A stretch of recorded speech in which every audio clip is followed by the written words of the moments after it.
Supreme court ने काफी ज्यादा लैंडमार्क डिसीजन दिया है अभी तमिलनाडु केस में, जो न सिर्फ इस साल बल्कि आने वाले साल में भी GS political science, public ad और बाकी इस तरह के बाकी जितने भी एग्जाम होंगे उनमें पॉलिटी के लिए बहुत ज्यादा इंपॉर्टेंट रहने वाला है। इसमें एक तो आर्टिकल वाला है, दूसरा इसका है इश्यू वाला, और उसका डिसीजन क्या दिया है ये वाला केस है। तो सबसे पहले हम बात करते हैं सुप्रीम कोर्ट ने जो डिसीजन दिया तमिलनाडु केस में, ये क्या है। तमिलनाडु के जो राज्यपाल है, गवर्नर है, उन्होंने 10 बिल अपने पास रोके हुए थे। तमिलनाडु विधानमंडल उसको पारित कर दे रही, लेजिस्लेटिव, और विधानमंडल पारित कर दे रहा, उसको गवर्नर अपने पास रोक के रख रहे थे।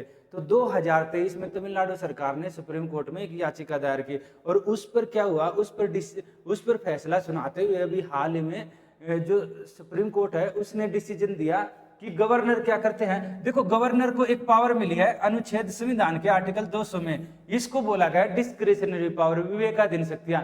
इनका यूज करते हुए क्या करते, ये 201 एक और आर्टिकल है जिसका नाम है 201। इसमें क्या दिया गया है कि उसको ये लग रहा है कि राज्यपाल को कोई भी ऐसा विधेयक है जो राज्य विधानमंडल ने पारित कर दिया है और वो राष्ट्रीय महत्व का है या उसकी राज्य विधानमंडल की शक्तियों से बाहर है, तो उसको क्या करते हैं, उसको राष्ट्रपति को भेज सकते हैं 201 अनुच्छेद का यूज करते हुए। यानी यहाँ पर 200 में तो है उसकी विवेकाधीन शक्तियां, 201 में है राष्ट्रपति की सहमति के लिए भेज सकते हैं।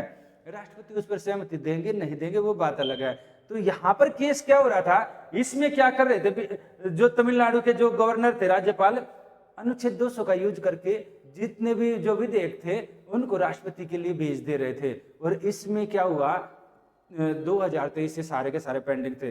यानी वहां के लोग क्या हो रहे, लोगों ने सरकार को चुना कि ये हमारा काम करेगी, पर वो जो भी काम कर दे रही है, जो कानून बना दे रही है, उसको गवर्नर अपने पास रख दे रहे। एक सिंपल बोला जाए तो इसी को क्या बोला जाता है, पॉकेट वीटो, यानी उसको सहमति न देना, ये बोला जाता है। कुछ इसी तरह का काम कर रहे हैं थे, और न उनको मना करना।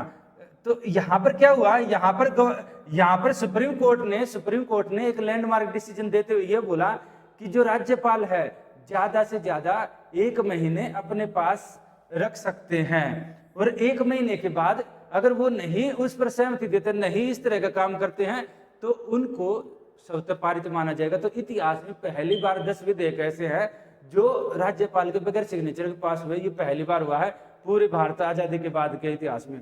तो इसमें क्या है, एक तो ये बोला कि 1 मंथ की यहाँ समय सीमा रख दी, इसके बाद ये है कि 3 महीने की यहाँ पर टाइम ड्यूरेशन रख दिया कि जैसे उनको राष्ट्रपति को मिलता है विधेयक, उसके यानी कि पावती की जो तिथि है उससे 3 महीने के अंदर राष्ट्रपति को या तो उसको सहमति देनी या उसको जो असहमति देनी, जो भी है 3 महीने के अंदर उनको डिसीजन देना है। अगर डिसीजन नहीं दे पाते हैं या असहमत होते हैं तो यहाँ पर देरी होती है, तो देरी का कारण बताना होगा राज्य विधानमंडल को, ये करके बोला गया है।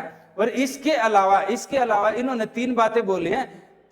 तीसरा ये है कि अगर राज्यपाल पुनर्विचार के लिए राज्यपाल को भेजा जाता है तो इसमें क्या रहता है, अगर राज्यपाल पुनर्विचार के लिए इस भेजने के बाद भी निष्क्रियता दिखाते हैं तो इसको जुडिशियल रिव्यू के अंदर माना जाएगा। जुडिशियल रिव्यू न्यायिक समीक्षा, इसमें क्या करती है, इसमें करती है न्यायपालिका कानूनों की समीक्षा करती है, देखती है कि कानून सही है या गलत है, तो उसी कैटेगरी में इसको भी डाला गया है। ये काफी ज्यादा चर्चा में रहने वाला है और काफी इंपॉर्टेंट है, जिसको आप करंट अफेयर से लिंक करते हुए अपने पेपर में ऐड कीजिएगा, नंबर अच्छे खासे आएंगे।